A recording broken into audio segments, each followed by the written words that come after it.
It's just gonna be my first split in LCS, like playing full time. I just want to show people that I'm really good.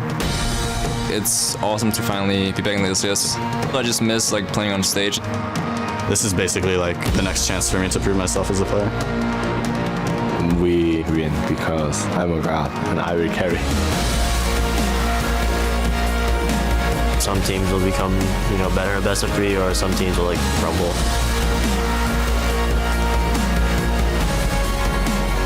I think C9 will be really strong this year with Impact and Bunny. I think with this new roster, it's a lot better.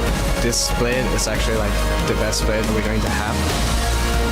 Impact's a really good top laner, but I think Hooney's even better, so we can easily win.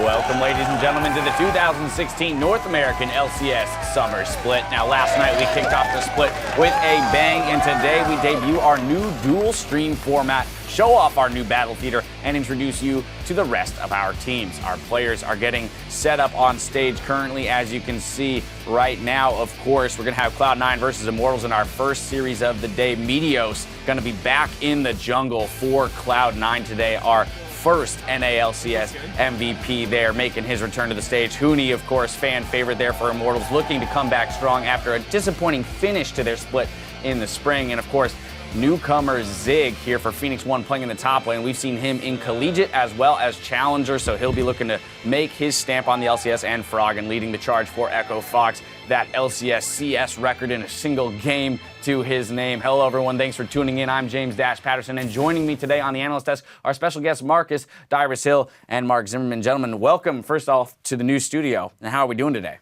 I gotta say, I'm not that happy, man. What? Why not? They took my chair. I have to stand up now. There's two things I do well. I sit, I talk about League, and you just cut out half my skill set. All right, well, then you're just going to have to compensate then with you talking about League. You have to step up the analysis today. Dyrus, how are we doing? This will have to be my exercise for the day. I can't slouch anymore. We as video gamers are like, what is this? How do I stand up? Anyway, we've got lots of games lined up today as the LCS changes to a new format introducing best of 3 matches. So, gentlemen, my question to you is, how do you think this is going to kind of evolve and affect the competitive landscape as we know it? I think it's only going to be a benefit. I think, one, you get to see coaches be more important because there was no adaptation between games. You just kind of had your pre-planned pick ban phase, and you went out there and you executed it, and that's pretty much all you did. Now you have to react to what the other team did, and it gets rid of a lot of variability where you kind of see, I think, more upsets in a best of 1, which can be interesting, but at the same time, I think it's a little bit more, genuine to who should win. So the coaches are going to play a role, but Dyrus, talk to me about, from the player side of things, how operating under that best of 3 format is going to either improve or help them grow throughout the split. I really like the best of 3 format because, first of all, you don't go home salty just losing one game. Maybe you got cheesed. Maybe you had stage jitters and you didn't play that well. And then you go at them with the second game and you can prove that, oh, we really aren't this bad. We can show them. On the other side, if you're winning, it's like, oh, we didn't win by pure luck. We actually stomped them, like the 2-0 for TSM till CLG.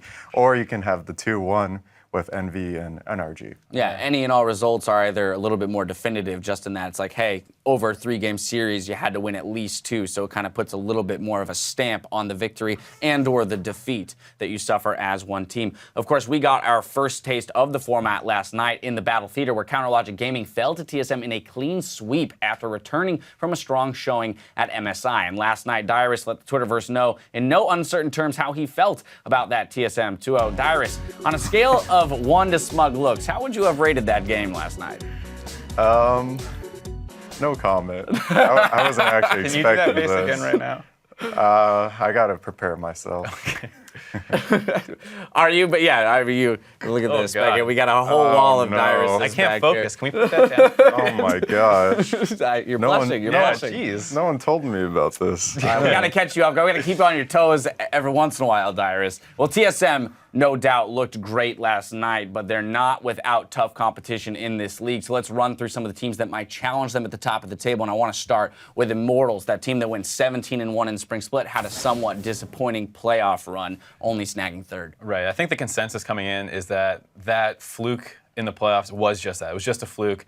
They came in ill-prepared. They weren't, playing the game quite right, if you want to call it that, and they lost as a result. But they showed in that third, fourth place match they're still dominant. And then from what I've heard from the preseason, scrim so far, they're still beasts. They themselves know the best. I mean, even Pole Belter said they didn't really have a read on the meta with Urgot mid and Lucian top. Very unfortunate, but they're still a really, really strong team, and with their record, they should be strong this split too. Exactly, and the fact that they haven't made any changes to their roster kind of reinforces the idea that they believe they do have the strongest team. They don't need to make any changes. Moving kind of down the line, let's take a look at Cloud9, a team that did make some changes. They're coming in with a 10-man roster here, the likes of Impact joining the team, Meteos returning to the Rift. What are our thoughts on this squad?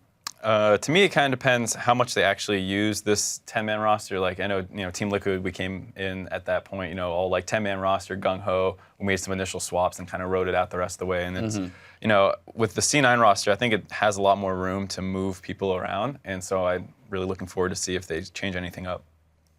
In my opinion, I think it's just another way of saying if you do bad, we got your replacement right here. So you better try your best. It's going to be a good motivator, in my opinion. Yeah, gonna light a fire under some asses there, keep people Yeah. working hard throughout the split. Lastly, though, let's look at Liquid. You mentioned Liquid having come in with that 10-man roster. They kind of, wrote it out to the point where they're like, hey, here's the 5 that we want. Dardoch being one of those 5. However, he's going to be out for at least a week or two, given the suspension within the team. Moon in. What's your thoughts on the Liquid situation? I probably know a little bit more about the situation than I should say, but Moon, from what I've seen in the scrims, I've been watching a decent amount of Team Liquid scrims, both them and TLA, and he is a lot better than he showed with Energy last year. I think there were some, just team synergy issues that he had with that roster, and getting a fresh start in the LCS, I think will do good for him.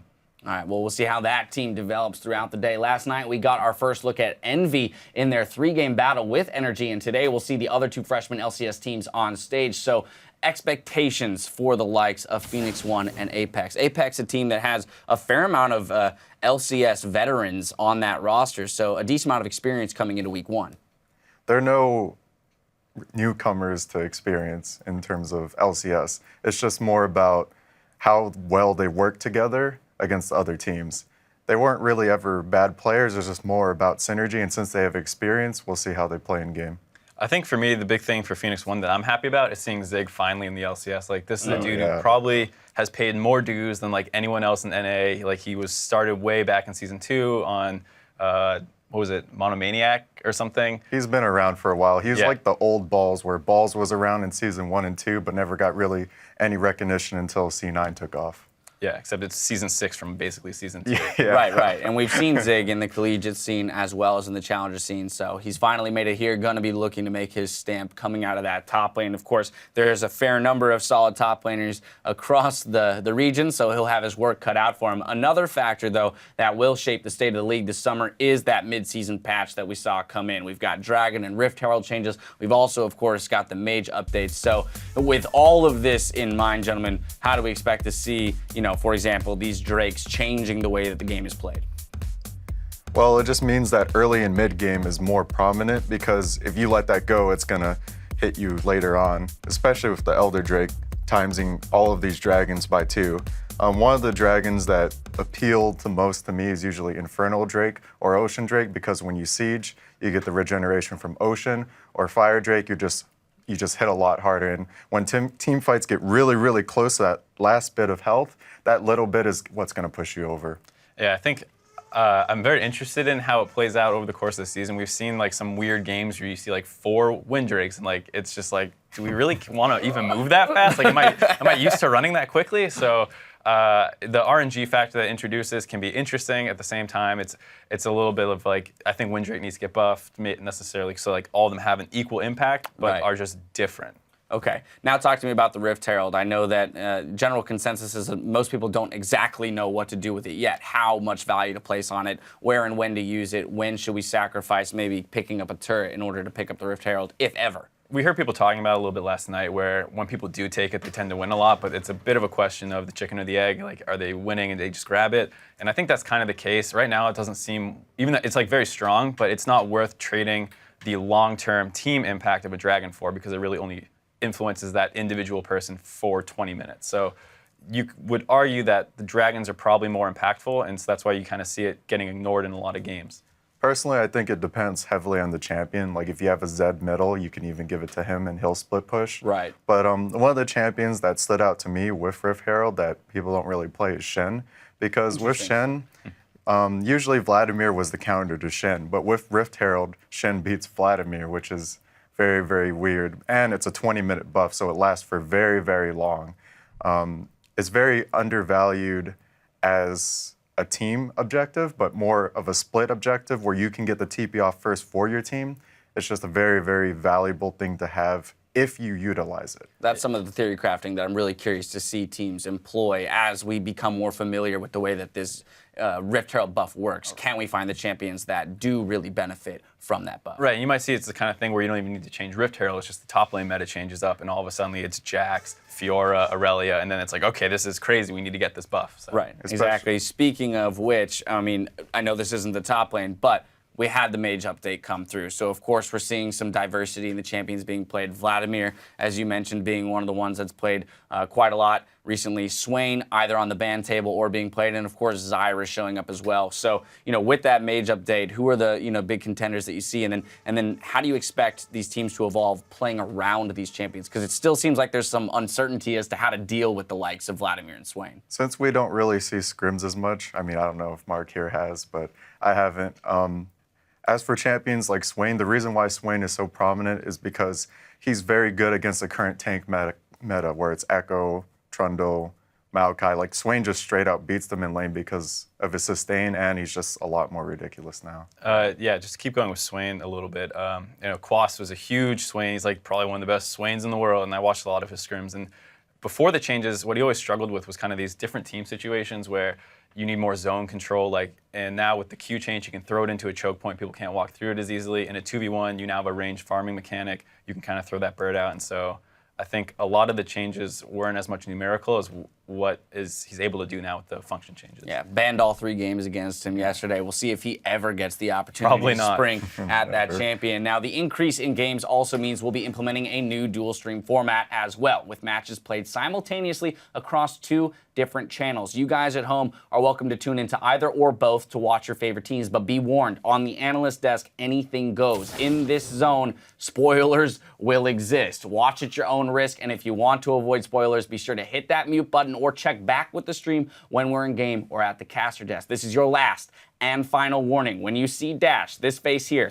there are spoilers ahead. You know, like Tyler Durden isn't real, Soylent Green is people, and Bruce Willis, well, he was dead the whole time. Now, just a reminder that we've changed our system for recognizing standout players here at the NALCS. We're no longer using the OP5 format, and instead, we'll be selecting a player of the game that will weigh into selection of the regular season MVP at the end of the split. We'll tally the players who received honors throughout the weekend and recap the standings at the end of our Sunday broadcast. So we'll get a kind of a macro picture of where all those players are lining up and their impact on the teams. Of course, the standings, though, before we get into the games, we've got to check them out. Pretty much a clean slate for the teams, but following last night's matches, TSM and Envy sit on top of the list. We'll see which teams can join them over the course of this weekend, and that brings us to today's docket. Playing in the Battle Arena on NALCS 1, we have Cloud9 versus Immortals, followed by Team Envy going up against Liquid. And in the Battle Theater, broadcasting on NALCS 2, Echo Fox takes on Phoenix 1 with Apex and Energy facing off right after that. Gentlemen, with these 4 matches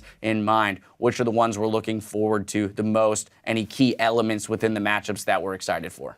For me, like I kind of already said, I want to see Phoenix 1 play. I'm very excited for Zig. I hope he goes out there and performs. Charlie, the coach, someone else I'm pretty good friends with, so a little bit biased. I like a lot of the people on that team and involved with that org, so I hope they do well. And for most of us, it'll be our first time seeing those players play, so it's going to be a good litmus test for how they stack up against the rest of the LCS. Dyrus? I'm very neutral for now. I'd like to see how everyone plays, and my opinion will be formulated as time goes on with the bandwagon. All right, well, we get to start off with C9 versus Immortals, specifically on that matchup, as we mentioned, because C9 is coming in with this remade roster, whereas Immortals is coming in with that kind of solid 5 that they've had. I mean, I would assume that we expect Cloud9 to be fighting an uphill battle here. How do you think they should be approaching this best-of-3 series against Immortals to give themselves the best shot? They have to be ready for the Huni reign over Pain train. So, like, it's going to be a very big test, day one, of how Impact and Meteos, what their synergy is like, and making sure that they're communicating when these dives are coming, when they need pressure, and I think that's going to be the key thing to watch. All right, well, we'll keep our eyes on that as we head out to the games. It's time to hand it over to the casters to get the games underway. Thanks, Dash. Hi, everyone. I'm Julian Pastry Timecard, this time alongside Isaac, Azael, Cummings, Bentley. In our first match of the day, the LCS newcomers Phoenix One will be taking on Froggen and Echo Fox. And Echo Fox, a team that's coming into summer looking pretty damn good. Yeah, and they're one of the teams that hasn't really changed anything up from last split, which if you're an Echo Fox fan is actually a really good thing. At the start of the spring split, they had a lot of struggles. They didn't have their finalized roster for a long time, but when they finally did get it together, they performed very, very well. They looked like a huge playoff threat. They were playing very close and beating a lot of the really good teams. So they were always kind of pegged as a summer split team, and now their time is here. They can actually prove it and see how they can do. Well, it certainly is, but of course, on the other side, they will be going up against the newest LCS team, really, that did come in after buying Team Impulse's slot and sort of getting themselves here. They were the last team to form. You have to think that as a new team, despite some promising players and some familiar faces, it could be an early struggle for them. Yeah, it definitely could be. I mean, last split was pretty much a struggle the whole way for Tip, and we have 3 of the returning Tip players. Pyrian, Mash, and Gate are back. Gate was definitely a bright spot for the team. He was able to play 3 different roles. He played top, support. Was it mid as well? Yeah, I think it was mid. So he actually did play a lot of different roles, played quite well, and it's going to be a very competitive split this time around. There's so many good teams, a lot of revitalized rosters.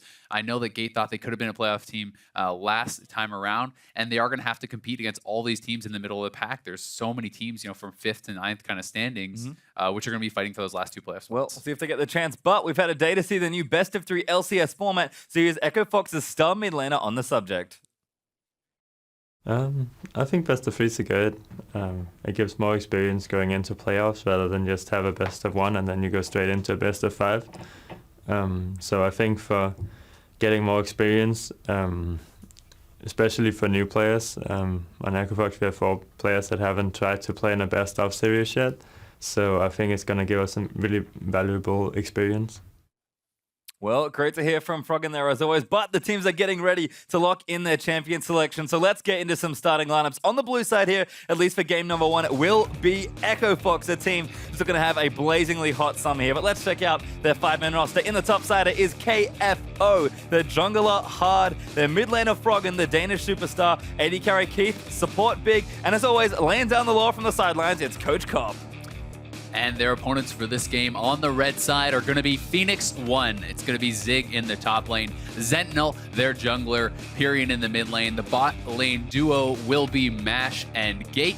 And their coach making his return to the LCS is going to be Charlie. So such a great split of LCS. Feels like there's so many familiar and new faces that are moving their way back into the league. But again, there's been a whole host of changes that don't just involve teams. Champions have changed, Isaac. It's just so much going on. Excited to see what these 2 teams in their first LCS game for the summer have in store for us. Yeah, we saw some new stuff yesterday. Obviously, Zyra coming out. Swain we did not get to see because it kept getting banned. But we've seen a lot of Victor. That's really raised in pick ban priority.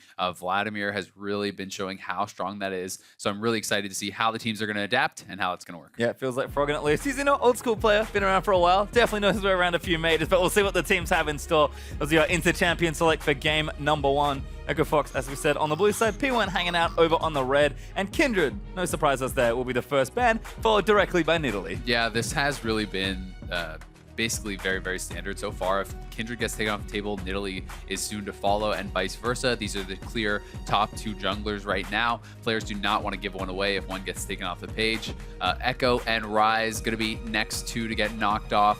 And Echo, you know, it's performed very, very well for a long time. It is getting some nerfs in 6.11, which is live now, but we're still on the 6.10 patch here, so this is a very strong version of Echo. And Ryze, of course, just a strong champion. That's another one. Lucian, certainly a champion that's been a very commonly banned AD carry, which is usually not a role that gets targets, but Lucian just far too strong, particularly on this patch. Yeah, a lot of people are just having trouble dealing with the champion, especially because it already has a very strong laning phase. You combine that with the fact that the Ghostblade Black Cleaver build just even emphasizes that much further. It's so strong in the early game, absolutely dominant in the mid game, something that people have to be very scared of. Vladimir going to be taken away though, and the Swain Hover, will we actually get to see the Birdman? He's coming to get locked in. Yeah. I actually do have it, so nice to see him there. Finally going to get a game on Swain, but I was about to say the 6 bans we saw seemed to be the standard bans and forgot people usually ban Swain. So P1 pretty much knew they were giving this away. We'll see what the response is here on the red side. Yeah, I think there is some flexibility in how you want to do it. You can basically say you're not going to ban any junglers. You can focus the mid lane mages, top lane bans. There's a lot of flexibility in how people are doing their bans, but there seems to be some pretty significant patterns as well. So Rek'Sai has been kind of the top of the pile as far as the next tier of junglers. People are really taking him pretty highly. As far as Fox's picks here now, I don't think they need to draft their jungler unless they're trying to hide their strategy, because both Elise, you know, Gragas, champions like that, those are going to be available. And since Rek'Sai's already taken off the table, they don't have to worry about picking it right now. Yep, strong blind pick mid laner as well in Azir, so we'll see if Froggen's maybe got something special in store. Swain, of course, could go mid as well, so there are plenty of options here for Echo Fox, but do need to lock in a few more picks here. We'll see what Coach Cop has in store for the team's draft. Running out of time, though, to make these next few picks. And like you said, don't want to show too much here with this particular part of the draft. Yeah, for Phoenix 1, you know, pick up your mid laner first round. They're obviously just very confident in the Azir regardless of what he played into, but that does give away your counter pick advantage of being on red side. That's something that a lot of teams like to hold for their last pick to get that mid lane advantage, and especially when you're playing against someone who is as good as Froggen, you may want to have that advantage for Pyrion. So Sivir and Karma going to be locked in, going to give this team a lot of speed, help Swain get into the middle of the fight where he wants to be. And very quick response. Yeah, this draft instant is actually. So fast. Yeah, these two teams definitely prepared here for game 1, but Zyra, Ezreal are actually the lock-ins there for P1. I'm assuming that's their bottom lane. It'd be very difficult for Zyra to wander anywhere else, but P1 definitely with a plan here. Yeah, I mean, Zyra is a strong mid laner, but I just can't see Azir going anywhere else. So that to me is what makes it pretty clearly the support. It's going to be an extremely poke-heavy lane. It's super annoying to deal with these kind of lanes. As long as Zyra kind of stays back, stays out of threat, Ezreal's a very slippery AD carry, hard to gank. So it is one of those lanes that can draw jungle attention simply because Zyra is very squishy and can be taken out. And if left unchecked, it can really get a big advantage for your bot lane. Well, I'm not sure if Echo Fox have been thrown for a loop here because those picks were so fast, but they are going to have to finish a draft here, and they're going to lock these in. All right, Maokai and Kha'Zix will make his return to the LCS. So this is a pretty fun draft, actually. I'm getting very excited for this game. Kha'Zix is something we did see actually play solo lane in LCK. It's something that has been a pretty hot solo queue pick ever since the last Kha'Zix buffs. He does have, you know, better clear since then, so it's a jungle assassin we haven't seen in quite some time. He's very, very strong if he gets ahead early.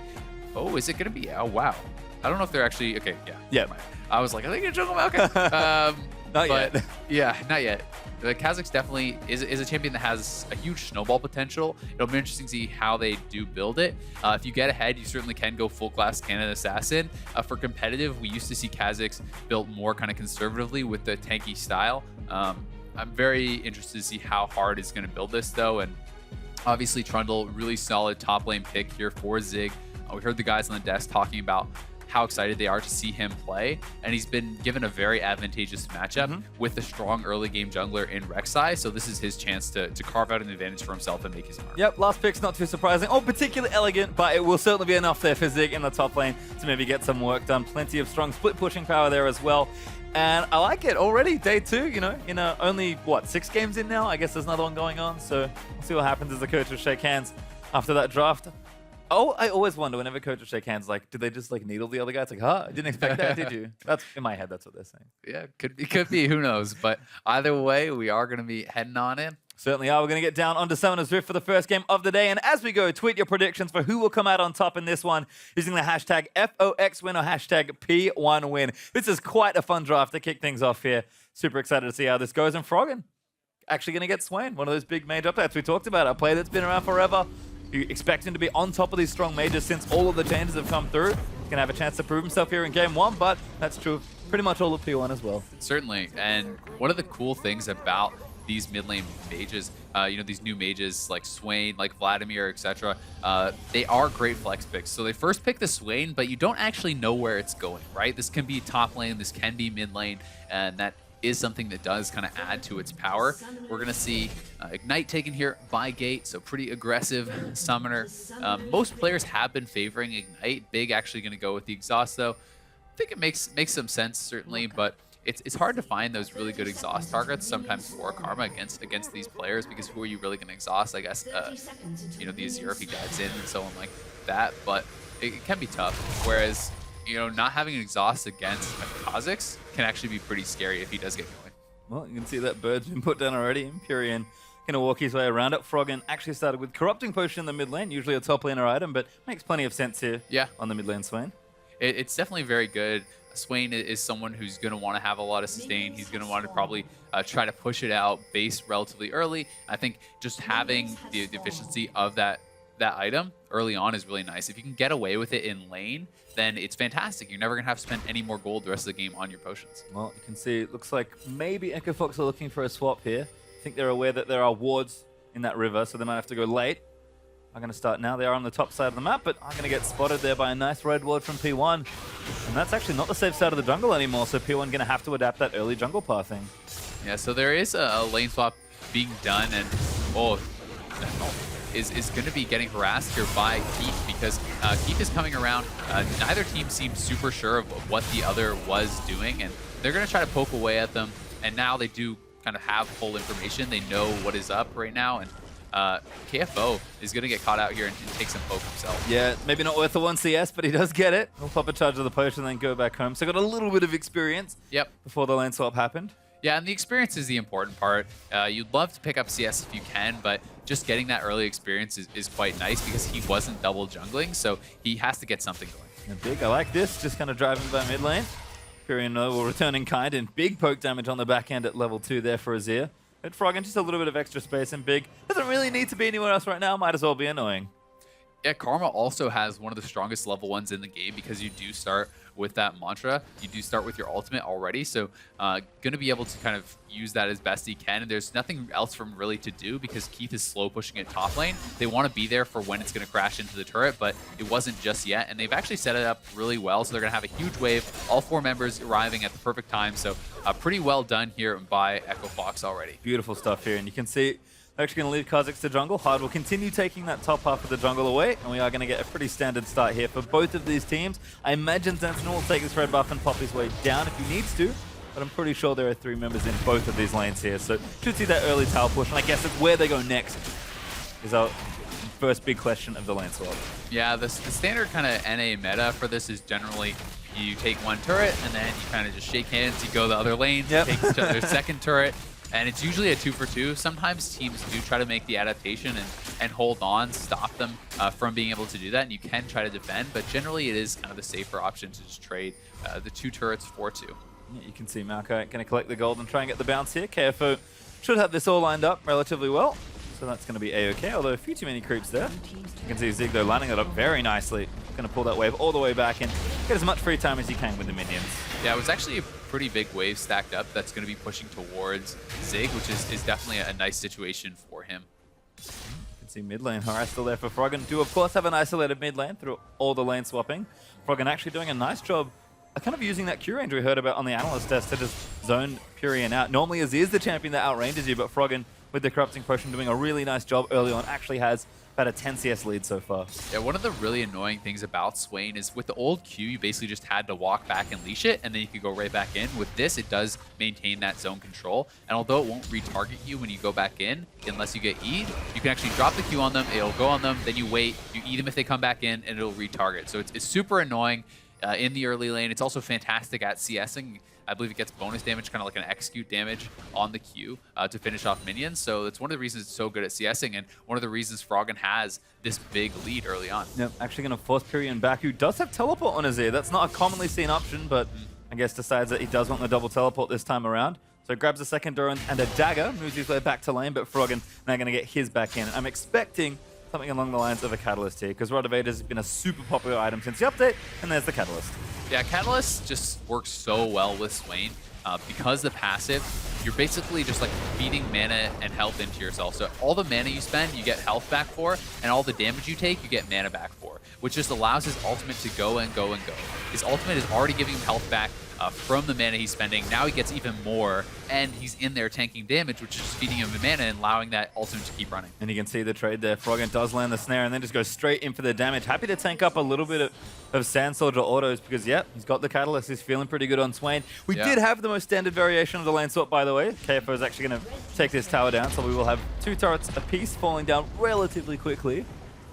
Yeah, worth mentioning, though, that P1 is actually not in position to take the top turret, and that's still sitting at full HP. So it's actually a 2-for-1, which is a pretty big coup for Echo Fox. You really shouldn't be able to just get a second free turret like that at all. And, you know, Pyrion, he does not have a flask of his own. He doesn't have any potions left, so the poke from Swain is going to be pretty annoying, and he's going to have to continually invest into those health potions to be able to stay alive. You see P1 now pinging that top lane. I saw a bunch of people pushing and assumed that we were just getting the standard, but you're right. That tower actually does stay incredibly healthy there in the top lane, so KFO's going to go up there now. Probably going to be safe for a little while in a 1v2, although it does have to collect a bit more CS. Keith's not going to join in, though, and that's going to move Zig straight off this lane. Looks like Civ is just going to push it out, try and get a bit more side pressure down. Rek'Sai can also join, does ulti down to that bottom side of the map, but if P1 can't take that turret, that is just basically gold given away. It is, certainly, but the advantage that P1 got from that is that their jungler actually was almost 2 full levels up. So Hard just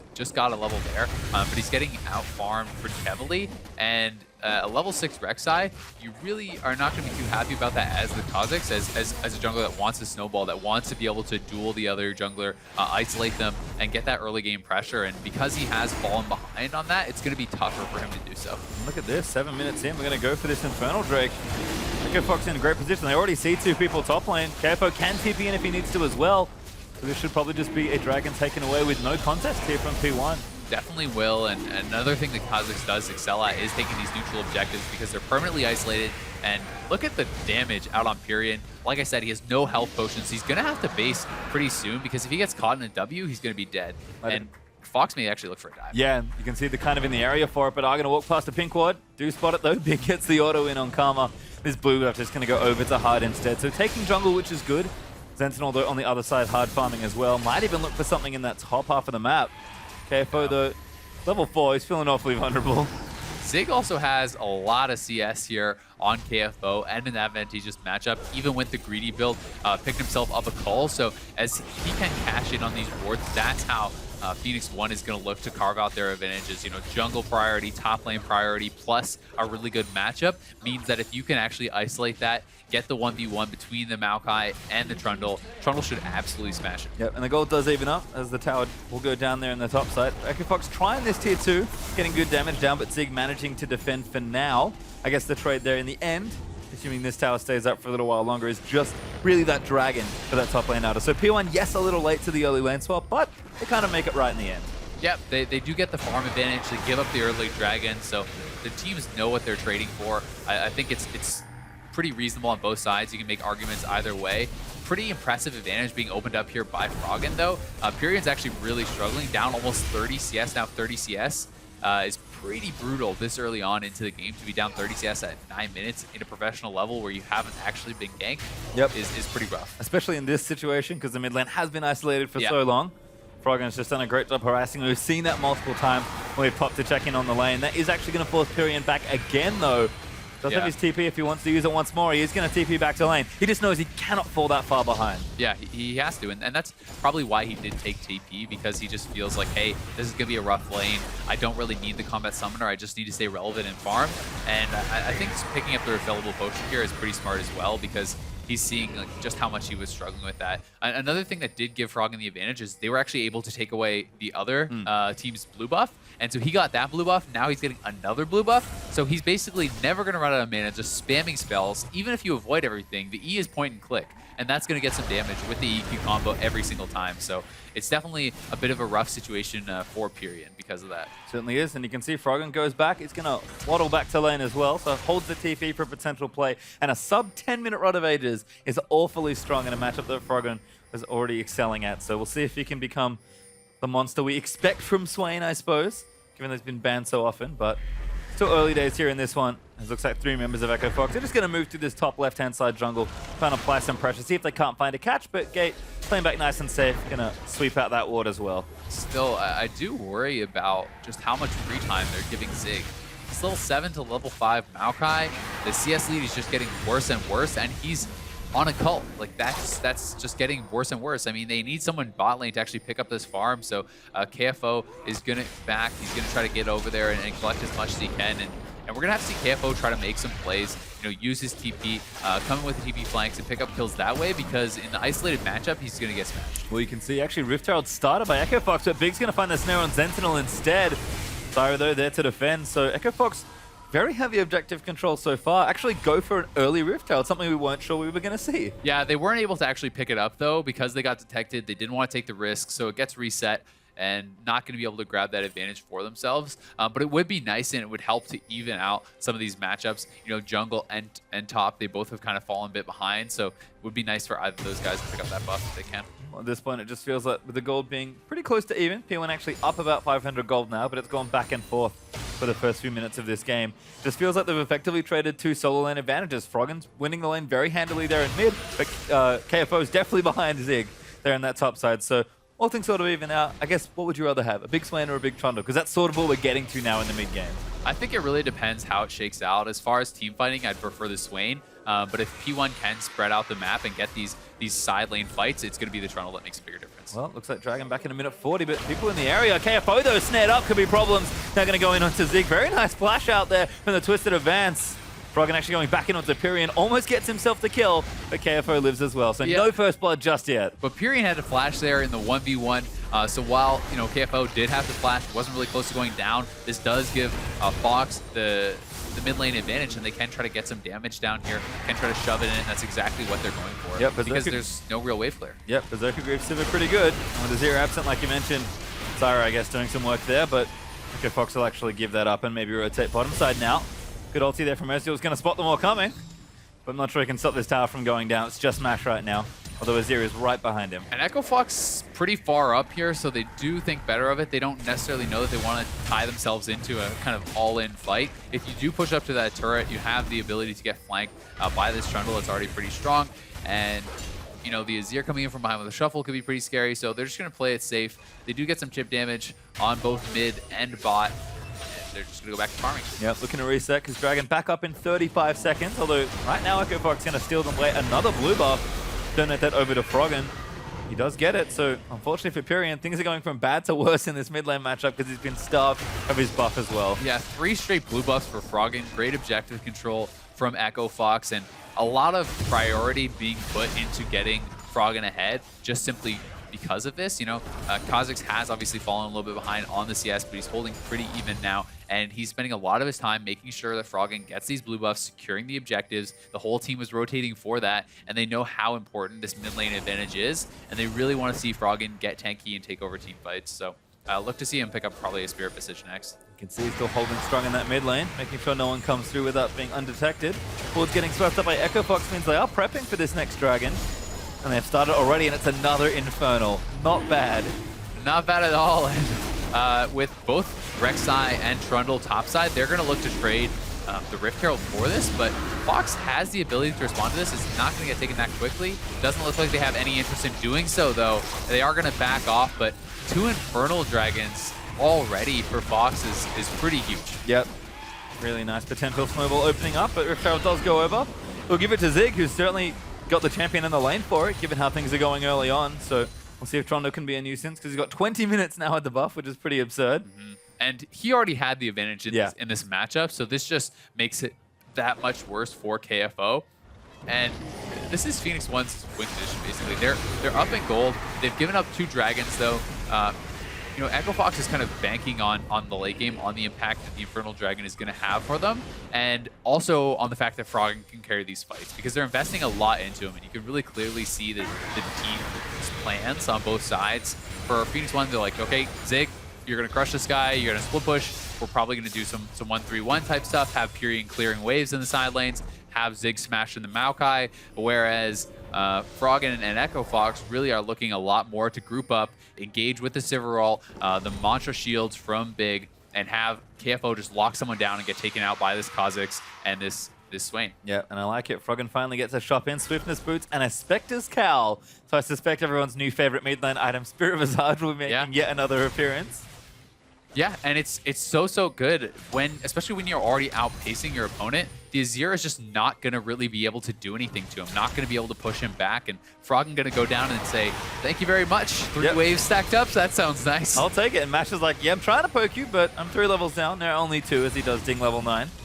Froggen's like, yep, I'll just hold this wave. No problems at all here. And that Mash doesn't want to go anywhere near him. Keith busy mid lane, going to shove that Invid Sentinel's there to catch the wave. As Pyrian does pick up the Nash's too, he's going to make his way back to the mid lane. That is one kind jungler. He's holding the wave, not even taxing him, man. That wave would be gone. I'm like, don't worry, bro. I'll push it out for you. I'll get the next wave too. I got you. Already building a synergy, which is nice. Pyrian, given the situation, probably very happy for that. Echo Fox, though, rotating themselves top lane. Keith in position with actually 3 other members of his team to try and knock down this turret. See if they can't break a side lane open. Yeah, Mash going to respond with the Ezreal wall. Trundle gets in there pretty quickly, clears it out with the help of Pyrian, so not able to just yet. And it's kind of funny, just the way this game looks is it's Fox making all the rotations first. They're the ones that are kind of setting the pace of the game, even though P1 do have that gold lead. Certainly looking good so far. Froggen was applying nice pressure in the bottom lane as well, but Echo Fox really just using the Sivir and bouncing between top and mid lane at this point. They're happy to use Froggen as a fulcrum. They can pivot around him given how strong he is at this point. But no terrorism going down. P1 have done a good job defending, and this is sort of the thing with a lot of these wave clear mid laners. Even though Pyrian, yes, he had a bad start to the lane, still behind a significant amount of CS. Yeah, a lot. Azir with the Nashes, still able to wave clear. Yeah, the Azir is definitely going to be strong and has a really powerful late game. Zyra is actually going to be so much more useful than Big later in the game as well as far as actual damage output. The Zyra is going to be stomping on the Karma. The Karma is much more of an enabler, a force multiplier, if you will, for the rest of his team. So we'll have to see how this is all going to work out. Both teams do have solid late games, but in different ways. Well, kind of waiting for the next item breakpoint at this point, so we'll have a check in there. Sunfire kept done for KFO, but Ravenous Hydra done now for Zig, so he's definitely set up for the split push with the Rift Herald buff as well. We've mentioned the Nashos, we've seen the Roller, and now the Spirit Visage coming along for Froggen as well. Looks like Kate isn't quite there yet on the Infinity Edge, but shouldn't be too far away, with Mash actually well on the way for his build as well. So feels like everyone's gearing towards 1 or 2 items. Yeah, we should have a pretty. They are collapsing on Froggen here in the bot lane, though, and the TP is going to come in for both teams immediately. 2v4, Froggen going to try and make it happen. Flashes in towards Keith, but the snare's not going to land. Still living forever, though, but they should be able to take him down. Froggen not dead yet. Gets moved back in with the ulti. Froggen still alive, and actually gets first blood on Desire, but will go down. KFO, though, awfully low, will go on the other side, but Sentinel barely getting away with his life, but I don't think Zig's so lucky. It is Kate with the double. What a collapse from Echo Fox there. Great stuff from them. Froggen delaying as long as he possibly could. KFO TP'd in first. He was there so fast. We saw Keith even popping the ult to get there faster with the Karma. And first blood actually goes to Froggen in the 1v3, so not too bad. And he just got his Spirit Visage, which he did not have before that fight started, and still managed to live for an obscene amount of time. Unfortunately, Echo Fox, I don't think they can get anything else, maybe a blue buff taken over, so Pyrian's still going to get denied there. But if people are wondering why Swan's getting banned a lot, that's why. That was absolutely absurd. Yeah, he did a great job, honestly, to his credit, avoiding a lot of the damage. He did catch Sentinel with his root. He's forcing out the summoners. He's going aggressive onto Mash, so Mash actually can't play this as optimally as he would want. And Froggen just immediately goes straight for Mash. He knows that he has to put pressure onto this guy. He's able to actually flash over the Ezreal ultimate, it looks like there, and then he sees Gate is taking a lot of damage. So KFO comes in. Froggen and KFO are actually able to finish off Gate before he goes down, netting him the first blood, and his team has put out so much damage in this. Mash is zoomed, Sentinel's low, and Zig is going to be the last casualty here. So fantastic stuff there from Echo Fox, and especially by Froggen to be able to, make the best out of a bad situation. Yep, certainly do turn that around, and now all of a sudden, we got 5 kills on the board, 3-2 there for Echo Fox, as they will claim the kill advantage. Not quite the gold lead, unfortunately. No. Actually, P1 still holding strong there, but this game is so close, and we're just 20 minutes in, with everybody starting to scale up.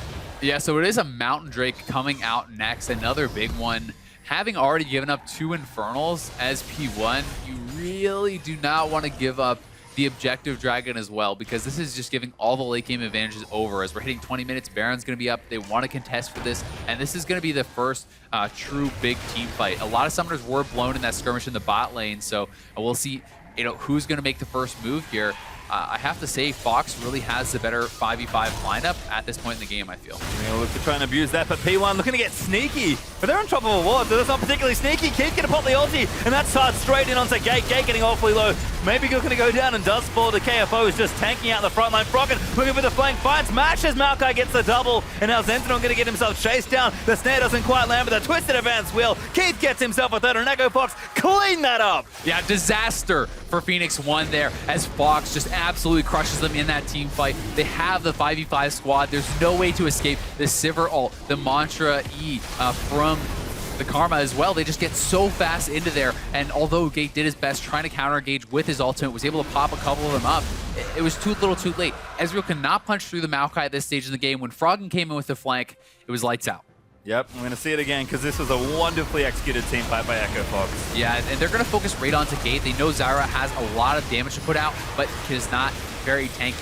Froggen is actually able to TP in from the back in combination with KFO. They take out the AD carry. Pyrion and Zig were not in position because this was Phoenix 1 that was trying to basically sneak this, right? They had 2 other solo laners in the mid lane. They were not together as a unit, and that's exactly the kind of fights that Fox wants, because they're going to use these move speed buffs, they're going to pounce on you, and they're going to eliminate one half of your team before you can get back together. So Phoenix 1 definitely needs to play a little bit safer with that, stay together as a 5-man unit, utilize the Azir disengage, the zoning control that they do have. But no, not yet. Actually do get spotted by Keith. I was wondering.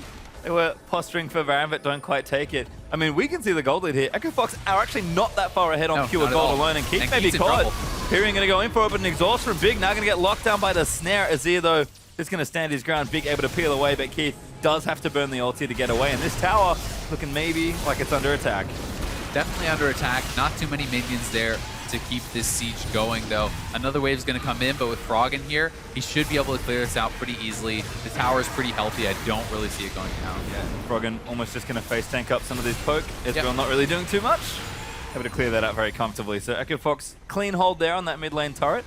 KFO actually bottom side also getting a wave going. So again, really emphasizing the objective control that they've shown in this game. It's 3 dragons to nothing with an Earth and 2 Infernals. Echo Fox are well set up if they continue playing a very clean rotational game. I got to give a tip of the hat as well to Mash. He's got Next Choosers calling. Oh, baby. But we're in there. So a fantastic item. Reduces the healing. Applies grievous wounds on every physical damage. So basically on your Q, it's going to be able to do that. Your auto attacks is going to be able to do that. It's putting the debuff on characters like Maokai, like the Swain, which have a massive amount of healing that you really want to cut out. Yep, and that's one of those items that when we see the Vlads and the Swans going around, even before, with all the lifesteal that was hanging out with the likes of Kindred, Grievous Wounds was still very good to have, so definitely a good buy. And a must buy, I agree with you there, for Mash. And also so cheap, so all looking good there. Yeah, and some of our questions are being answered here about the Kha'Zix. It is that full DPS build. He has Warrior, he went into the Hex Drinker. It's looking like he is perhaps even in building towards that Maw right away, so very heavy damage build here from Hard, and so far so good for the Kha'Zix. Well, other than that, looks like Mash is just trying to defend the top side, because Froggen with the TP almost back up, not quite yet. was applying a bit of pressure. Zig, though, hasn't really been able to get the split push truly started. I think his buff's actually wearing off relatively soon, not too short. We'll have He's got quite some time still. He's put him in a buff. Yeah, he's got Lasts a about while. probably 10 more minutes or so. So he's got a lot of time with it, and he does have a chance to make stuff happen. But they need to spread out the map. There's a couple steps that they need to do here. They need to get deep vision, which they have none of. For Zig, first of all, to be able to split push aggressively, they need to track where the other team is with wards. They need to be applying pressure in other lanes, and that is going to unlock the Trundle to really be able to get aggressive, to assert his dominance over the Maokai. And because that's not really happening, although he's been able to win this 1v1 for so long, nothing has come of it, really. And because KFO picked up all these teamfight kills and assists, he's actually been involved with everything. He's 2-1-4, so 100% kill participation from him. He's actually closed the gap a lot in the gold, and he's getting tanky enough that you can't really abuse this guy. Yeah, and I mean, Maokai will be Maokai. Eventually gets the 3 items and starts doing work. Not that Zig is going to drop off particularly hard. Nope. Slash not at all. But it does feel like the teams are just scaling up here. And again, Echo Fox more than happy to play the map more than their opponents this time around. And Frog and CS, I mean, I know he holds the record, but this is just getting silly. Yeah, he's always been an amazing farmer. He has the kills, the assists as well. He loves picking up, the wraiths on cooldown, loves to farm the jungle, and he's a guy who really makes good use of it. He's working very likely towards that Rylai's now that he does have the Roa as well as the Spirit Visage, and he's heavily outpacing the Azir right now. 1,400 or so gold ahead of his opponent is a big deal this season. Certainly is, and you can see Pyrian does have his Rylai, so kind of combat ready in a lot of ways, but maybe missing a third item to really start dishing out that Azir damage we've seen so many times. Keith also built up nicely. We talked about Masha's good choices before. These are very standard stuff from Sivir, but still good nonetheless with the Essence Reaver and the Static Shiv. I think this feels like, can P1 crack these tanks in the team fights? Because I think they're still waiting to get to the point where they can actually kill the front line that's diving straight to their back line. Yeah, it's going to be tough, and Pyrian, he's going to need that Void Staff even more than normal because this is a mid laner who itemizes Spirit Visage. So this is a Spirit Visage in the mid lane, a Spirit Visage in the top lane, a Maw going to be coming out of the jungle. We have the Aegis being built on Big, so this is going to be a very MR heavy team, and Azir's really going to need that Void Staff, but it looks like Zig's going to be caught here. Aggressive collapse, but Zig, I don't think he can really last the night. Does pop his ulti and try and escape. Good flash out of the snare. Actually will keep him alive, because P1 have started Baron is the reason that Echo Fox are trying to get over there, and Baron's almost dead. Phoenix 1 is going to steal this one away. I think Echo Fox got a bit too greedy. Baron goes down. Zyra's going to snare them up, and they're going to try and get away. Sentinel running from the scene of the crime, but Froggen is going to slow him. No, not enough. And they get away with that. A good play from Phoenix 1. They finally do get the reward from the Trundle. Not in the way that they had thought, but they forced the collapse. Trundle's like, woo, look at me over here, guys. Everyone does come to try to take him out, and Phoenix 1 is already on the Baron. They had multiple pink wards around there, complete vision control, so great job by Gate and the rest of Phoenix 1. They're able to sneak that Baron, and that is massive. So a really big turnaround for them, but another Infernal Drake is about to spawn. You cannot give 3 to Fox. This advantage that you already have is insane. So Phoenix 1, I feel, must fight for this. This is giving up 24% ADAP, and it looks like they're just going to have to do it, but the combat stat advantage they're going to have is just disgusting. Yeah, they're trading. They take the mid lane turret. They do a Baron buff, so they're perfectly good at pushing, but I'm not sure they're going to get anything else. Even a second turret may not be worth what they've just given away, but they are going to get this turret as well. Yeah, I mean, they're going to pick up a couple turrets, and they have the gold lead. That's great. But you have 24% more combat stats on the opposing team, which is just so powerful, especially as we're getting further and further into the game. We have multiple people who are building heavily into ADAP. It's not just the Sivir that's getting a massive advantage from this. It's not just the Swain, but the Kha'Zix as well is going to have insane assassination potential because he's building heavily into the AD as well. So, I mean, this is a Sivir that's pretty fed. 302, a ton of CS, and now he has 24% additional AD to boot. It's a lot. And of course, Elder Dragon will be coming along at some point. I think it's the next dragon. If they ever get that. Good. And yeah, that's even more if they manage to take it. But right now, P1 have momentum. They'll use this Baron buff and try and get this gold lead, but Echo Fox able to defend after taking that dragon away.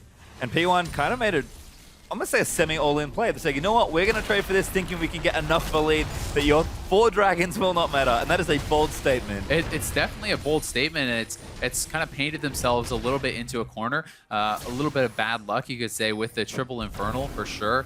The next one's going to be an Ocean Drake, actually, All right, we'll get because one more. it is that 6-minute respawn timer. It has to be post 35 for the Elder Drake to show his face, and they're going to have a chance to go at that. But at this stage of the game, that's certainly not going to be nearly as impactful as those Fire Dragons. You can see Mash actually taking a boatload of damage from Swain, who has finished their allies now. Froggen able to snipe that cannon minion. But Zig doing work. This is the trundle of everyone. Really just enjoys. KFO, unfortunately, can't do anything. Yeah. Watch that turret die. Nothing at all. And we're going to see them engage as you do hear the Sivir all popped. Mash very barely got out of that snare. Froggen went for it, did even flash forward to try and take him out, but Mash will live this time, and Zig still wreaking havoc in the top side. I think EchoFox need to pull one more here. They have to make a decision, and it's either engage or it's defend. And they tried to go for the engage. They weren't able to pull it off, and so now Froggen is making his way back down there to help out KFO, and Zig may have bit off more than he can chew. He's certainly going to go down. I don't think they can get, no, absolutely cannot get away with that. Sentinel even going to get aggressed on here by Hard, but just unburrows and shakes it off. Kha'Zix, though, doing some nice damage. Yeah, a little bit. I mean, I don't think Rek'Sai cares too much. It's a full tank Rek'Sai. But if that was the Zyra, perhaps, he'd just be dead. So, you know, he definitely can put out the damage. Not much of a threat to a tank. But at the same time, it's not like Sentinel's going to turn around and kill him. So Hard's just kind of saying, get out of here. This is my jungle. Yeah, and they actually defend the tier 2 and bottom side as well. So 5 turrets to 3 now for Phoenix 1. Yep. Still with that gold lead, but again, not really the lead they may have wanted off that Baron buff. They've made a trade. They're 3k up, which is nice. But Zig could not crack open that top half of the map. Does go down, giving Froggen another kill. And EchoFox, it just feels like they're happy to play patient because they know we've got the Dragons, we've got the map under control. If they want to take the game to late and have one team fight to win, I think they're confident. They should be. With 3 Fire Dragons, it's massive, but Phoenix 1 has done a great job, I have to say, as far as eking out advantages around the map. They've consistently held this gold lead. They've been doing great to rotate around the maps, to pick up these objectives. Even sneaking that Baron was fantastic. And one thing that is going to work in their favor is it's ADAP, not health, not anything like that. So Maokai's actually getting nothing from the Fire Dragons, which means that Zig is not going to be disadvantaged in that 1v1 matchup really at any point in the game.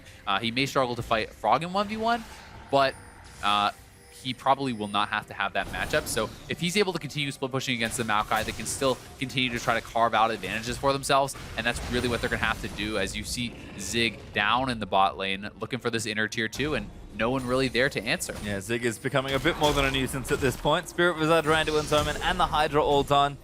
Didn't even bother going for the Gauntlet at this point because he's tanky enough and certainly does enough damage. He does back away with, I think, all members of EchoFox out of the P1 vision, but they also have he's not going to leave. Some wards around now, finally, in the jungle. They have those blue wards, the trinket wards, which have been dropped down pretty consistently, and that is going to give him a little bit of safety. It's going to make him feel a little bit better, and he still has, you know, just a couple minutes left on this Glimpse of the Void Rift Herald buff, and then that is going to expire, and Maokai will be pretty happy to see that thing go. Certainly will, but not sure he can stop the trundle. We saw before, especially with Baron. Yeah.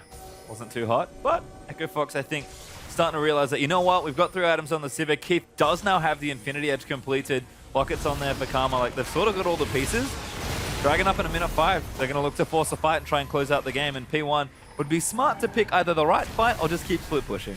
Yeah, I think that P1 eventually is going to have to fight him, but they may try to just avoid it as long as possible. And if you didn't contest for all the Fire Dragons, you certainly should not be contesting for the Ocean Dragon.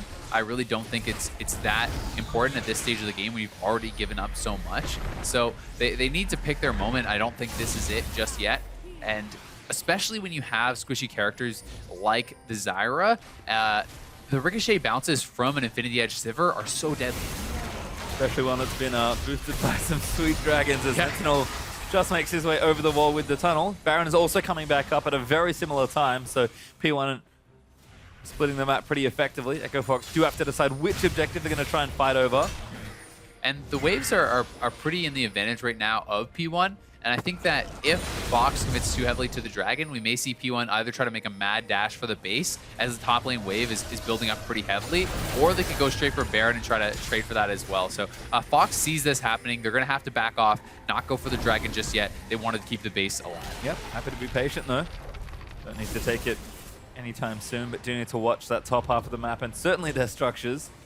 You can see again, they're going to move to that top half of the map and deal with that wave. Looks like Keith. P1 though, going straight to Baron. They're pinging it out. I like it. Smart stuff from Phoenix. Keith, that KFO so busy with that wave. Keith wanted it, but I think he needs to be with the team. Mash even going to check a dragon is a bit ambitious. I think it looked originally like they were just going to send him down to solo, but they decide that they do want to actually move a 3-man squad over. They're going to take this very quickly, secure themselves first dragon of the game. Next one will be Elder, so no more of those regular buff dragons, and Ocean Drake will give them the mana and health regen that they need to kind of stay out on the map longer, and especially if you're just trying to avoid fights in Siege, it is going to be pretty helpful. Yeah, seems to fit their team comp if nothing else, but Echo Fox now have position around the Baron area, so people are going to have to be careful not to poke their head in too deep.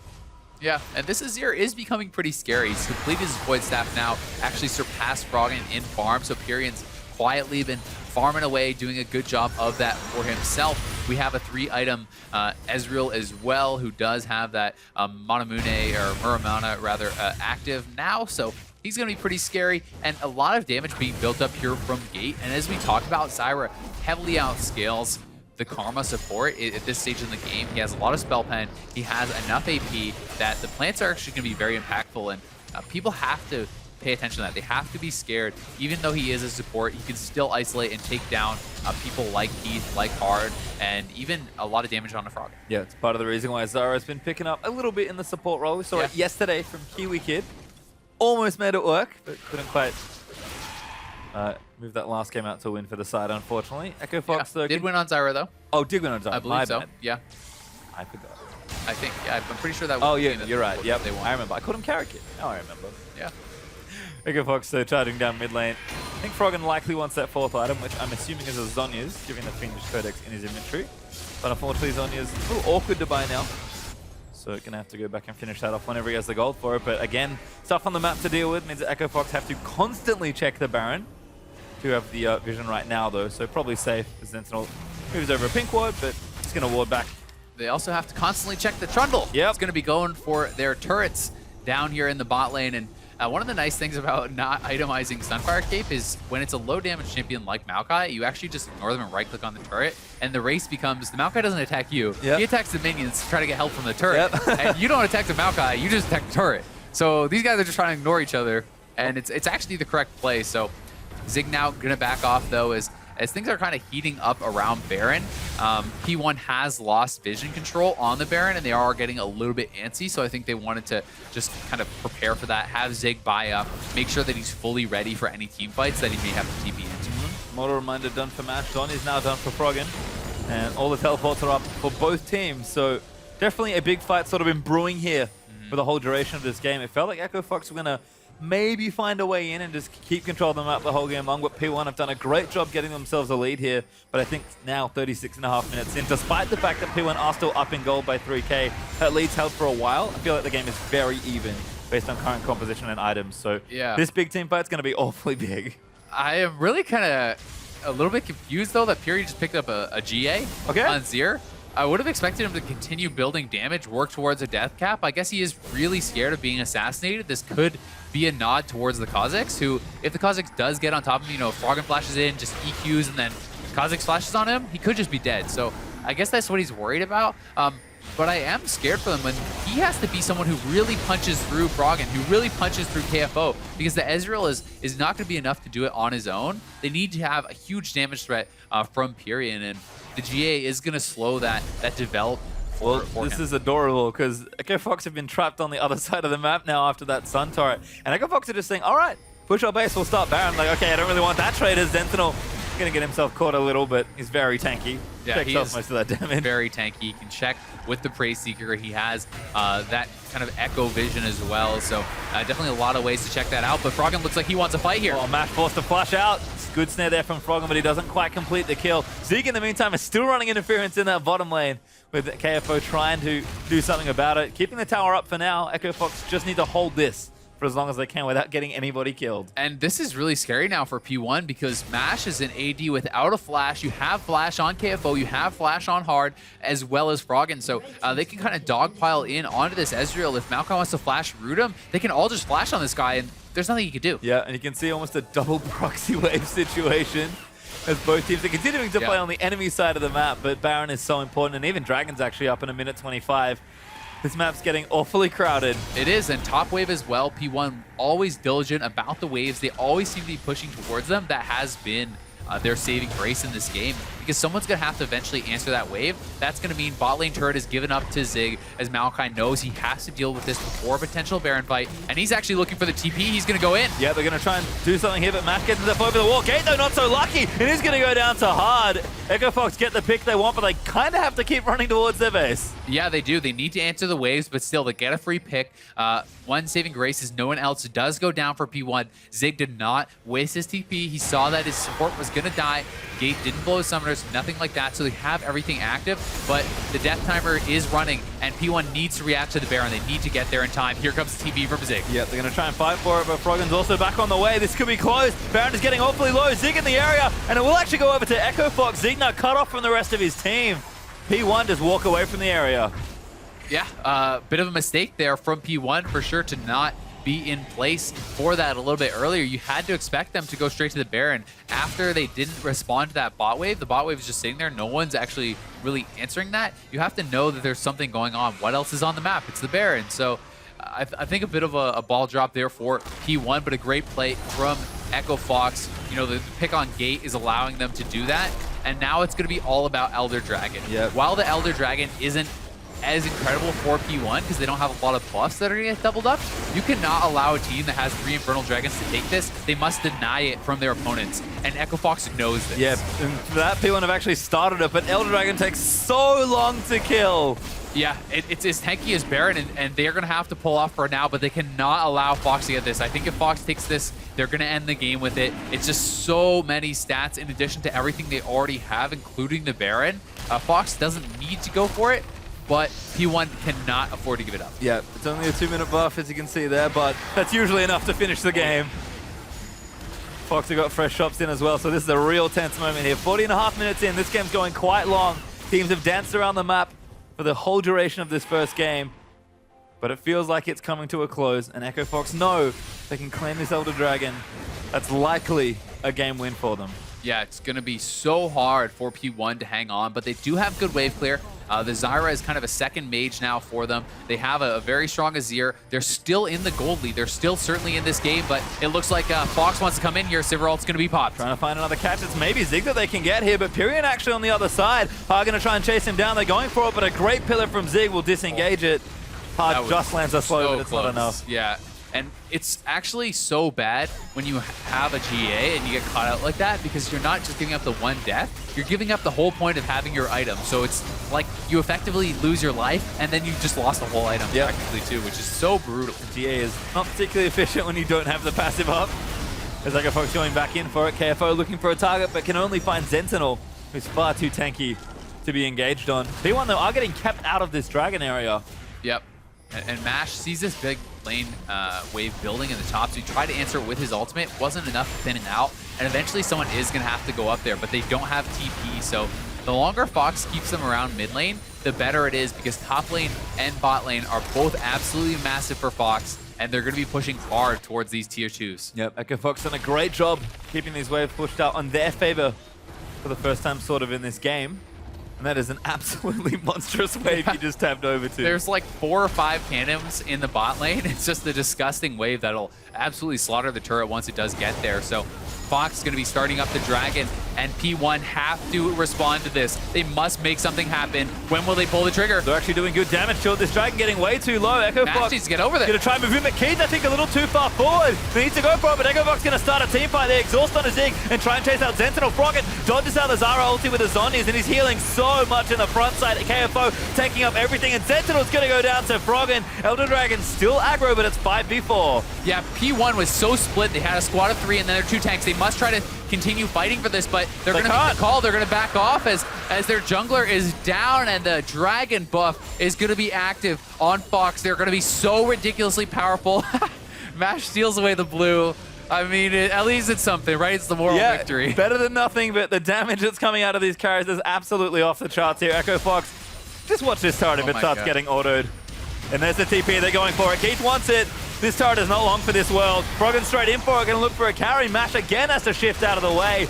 Nego Fox going to brute force their way into the bottom side. Yeah, just look how fast these structures are going down. The true damage burn for Froggen, he's going to be applying it to everyone with his ultimate up, so they're going to have to be so scared. A character like Gate, if he gets EQ'd from Froggen, he's actually probably just dead. Which is pretty scary. We'll break bottom side, take the inhib. Mash now going up top, going to have to deal with that. So watch this fight again. Echo Fox just would not die. No, they would not, but it's a pretty disjointed fight here. As Sentinel and Zig actually try to go in onto Keith, but look where their carries are. They're so far away. Sure, you caught Keith, great. You have no damage. And Froggen's able to Zhonya's out. He's able to buy enough time. And then it's like essentially a 5v2 on the bot side where Sentinel and Zig just have to try to bail out.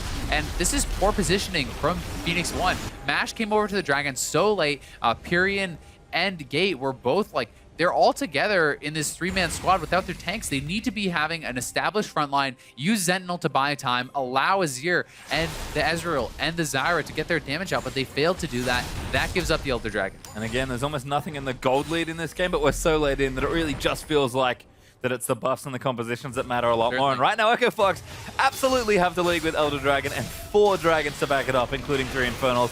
I mean, these turrets just don't stand a chance. Yeah, and thankfully for them, the Elder Dragon buff is pretty short, but this is going to be another turret going down. And, you know, P1 is doing such a good job actually hanging on with this massive disadvantage from the Infernal Drake, so I really have to give them a lot of credit to that. And they're so close to actually being able to time this out, and at least it's back to just the 3 Infernals, not the true damage burn. They do have a very strong late game comp too, so they're certainly not out of this. They just need to hang on. And the troublesome thing is Baron is coming back up in a minute, and their bot lane inhib is down, which is the best one for Fox to have in order to apply pressure on that Baron. So they're always going to have Zig answering this wave. Thankfully, he does so pretty well. And if the situation's reversed and you're a Maokai trying to clear out super minions, it's really a lot harder. Yeah, almost impossible actually. Yeah. But Zig doing great work there, able to do what he can, but he's sort of tied to that bottom lane for a long time, making sure that the Nexus turrets stay healthy. Dragon up in 45 means it's probably time to get your last shops in, because this game coming towards the end. Certainly not over yet, and definitely anyone's game, because it really will just be one big team fight that can determine it. But Echo Fox, they've got initiative here leading into this very late game situation now. And we've seen their team fights have been quite clean. We haven't had too many of them. Only 11 kills so far in this game, but Echo Fox, their calls just seem really clear and really precise. Certainly. I do think that if Echo Fox wins a team fight, the game is done because the base is already cracked. Whereas for P1, it depends the manner in which they win the team fight, where they are on the map, if they have the minion waves, etc. So because they haven't actually cracked the base yet, it's not a guaranteed win for them if they do win that big fight. But Fox is definitely going to have to be very, very careful still because the Baron is coming up. Baron does make you take a lot more magic damage, and especially against a Zyra plus an Azir, that is a frightening amount of damage coming out. So they're going to start it up. It's certainly not free, but it is going down awfully quickly. Zig's got to get over there. Echo Fox doing too much damage. Zen's Too late. in the area, but it is way too late. They'll just take it down. Even smited earlier. Now they're going to try and look for the fight here. Sentinel may be caught out of position. He's going to continue to get slowed down. Hard's even going to move in there to try and lock him up. But it's just not enough. Sentinel actually tanking a lot there in the front side. Zig burns the ulti though, and P1 now have to weather the storm of Echo Fox with a Baron buff. Yeah, once again, and I think, whoa! oh my God! Just explodes out of Keith as he flashes forward to crit his face off. Yeah, full build Sivir, 45 minutes into the game, 3 Infernal Dragons. He gets the crit, the W reset, another crit, and thank you very much.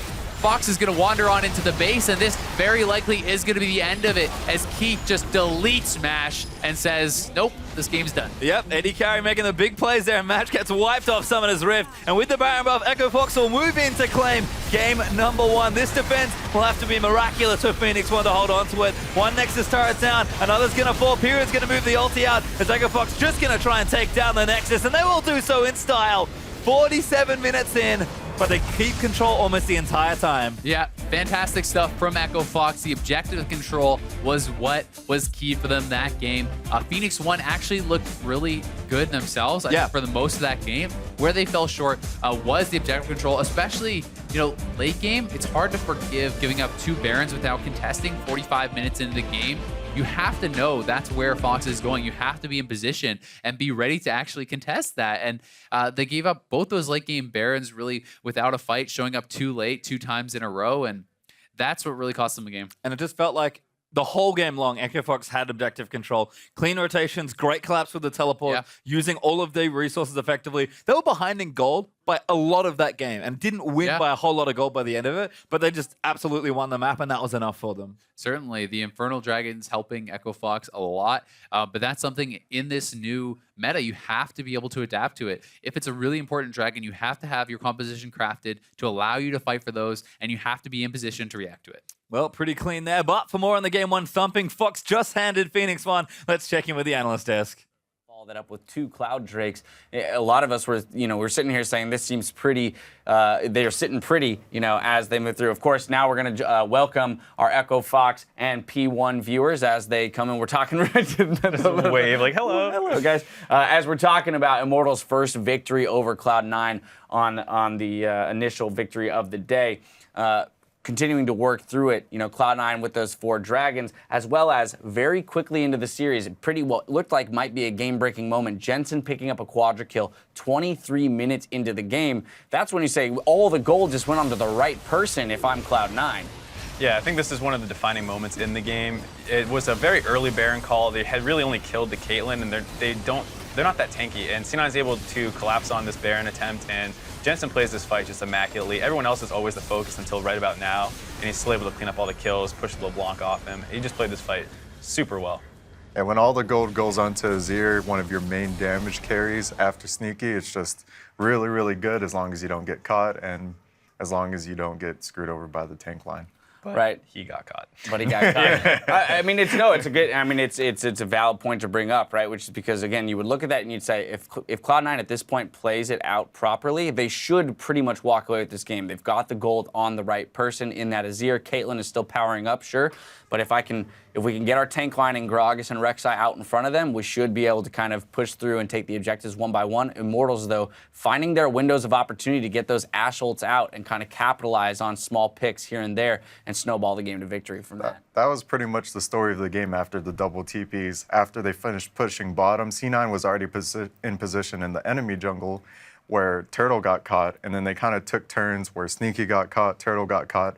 Like, the tanks and the people who are catching are, like, not giving up any space, and it's just back and forth, and if you skip steps, you're going to get caught. One of the things that Dyrus and I were talking about was the Echo build. Huni went AP, and so, like, our thoughts were that, like, if he just went tank, those team fights would have been a lot easier because half the time it was rain over, like, solo diving, and if he just had one buddy, he could have got a kill or 2. Right. But then it just still doesn't matter because Huni comes in at the end of the fight and cleans a couple people up. So it was this kind of, like, weird, I think we both preferred tank for the team comp, but he played it well and, got a lot of kills for his team. Yeah, that brings us to about that 40-minute mark in the game where Immortals picks up an ace plus the base to close it out. So as we watch it play out here on this screen, we will see kind of the overwhelming amount of damage that comes out of the Immortals team comp, given the fact that they do have that full AP Echo.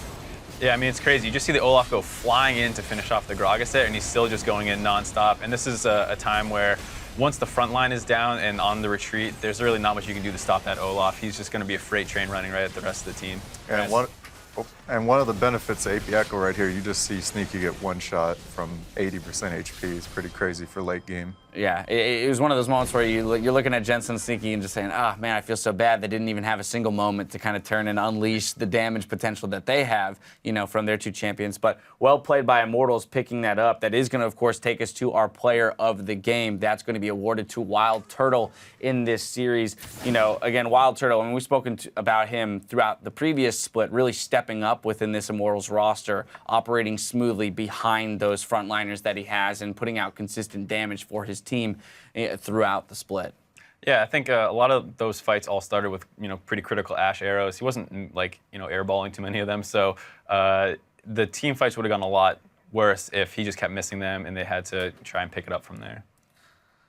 So that'll conclude our coverage here of the Immortals and C9 first game of the series. We're going to kind of swap gears now over to Echo Fox and Phoenix 1, where Echo Fox picked up their first win after, again, another decently long, decently back and forth game. Initially when we were looking at it, the lane swap comes through at the very beginning of the game. Echo Fox coming out ahead of that, 2 turrets to 1. There were some immediate reservations around Phoenix and their inexperience having given up an extra turret in that lane swap, not being able to keep pace necessarily. But they made a number of good moves throughout the mid game to kind of keep themselves within striking distance of Fox. Yeah, and I think this is one of the areas where like the best of three really shows its strengths. I think Phoenix One actually played pretty well, given how bad of a situation they put themselves in, off just like a small brain fart by like not finishing that turret off. So I think that's where you get to see, hopefully in game two, they get to show that if they're on equal footing, they're going to outperform them. Yeah, it's just one of those beginner or rookie mistakes that could be really big, but since the game was so drawn out, it didn't really matter too much. Yeah, we did see a tremendous amount of dragon control from the side of Echo Fox. Again, kind of gifted that first dragon because of that lane swap stuff, but we saw 20 minutes into the game, still a lot of focus around this dragon area. Ultimately, 4 dragons going to go in the way of Echo Fox, and 1 or 3 of which being the Infernal Drake. So a lot of damage coming out of it from this composition. Yeah, and so up until now, even though Phoenix One was down dragons, they were actually up gold, and this was the first time that they really tried to make a move on the dragon. But because Echo Fox was already so far ahead with that dragons and the speed of their comp, they just charged in there and finished them off. On top of that, it wasn't only just being ahead in gold, but positioning. There you could see Froggen coming in from the top, and P1 just wasn't grouped in time. And let's talk about Froggen briefly, just because we did finally have an opportunity here in NA to see that Swain get played, and even through the lane phase, being a bit of a bully. Massive CS, and then we saw multiple times just basically 1v5ing the team, at least for a period of time, when he would get caught out until his team shows up to save the day. It's just one of those team comps where you have Maokai, Swain, Sivir, like there's just so much like tankiness between Maokai and Swain that either one of them could get caught and the fight will still go well for them because they just run at you, they have CC, and they do a ton of damage. So it's like, what am I doing against this comp? I can't kill them, and they're just really fast. Yeah, I mean, you catch someone out of position, it doesn't matter. Sivir's going to get the rest of the team there in 5 seconds. So with those people in the side lanes being so tanky, they're not going to die during that time. Well, so it'll come as no surprise then that our player of the game for our second series here is going to be Keith in that ADC position. Again, as that ADC, that Sivir, kind of being that crucial utilitarian of the team, right? Supplying that speed as well as a consistent damage to be behind those 2 frontliners in Swain and Maokai. Really just throwing it out there. 4-0-4 on Sivir, as you can see on your screen there. Oddly enough, the AD carries being more of the utility for the team while the tanks do all the damage. It's really nice to see them get the MVP. Yeah, absolutely. A little bit of MVP honors coming their way as they do what they need to do to get their teams their first victories of the series. We've already had 2 crazy games today, but we're just getting started with our best of 3 format. Stay tuned for more action-packed games right after the break.